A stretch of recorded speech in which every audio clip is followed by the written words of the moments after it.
pang ambag mo sa scene? Kung ang layo na sa sining nung ibang trip mo't alam. Ako yung pagiging undefeated, pwede kong i-give up o mag-sit back na lang. Kasi yung talent ko di lang pang-battle at bilang hip-hop lamang.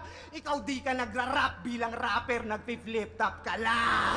Oh!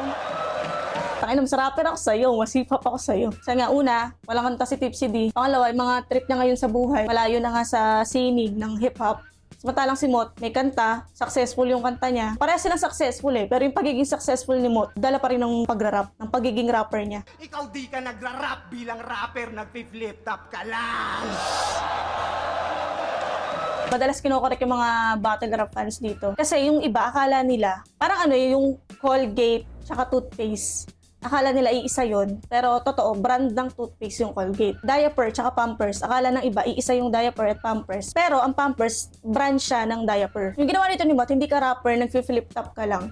Pwede niya sabihin na hindi ka rapper, nagba-battle rap ka lang. Kasi yun yung generic na tawag, battle rap. Pero ginamit niya yung nagfi-flip top ka lang.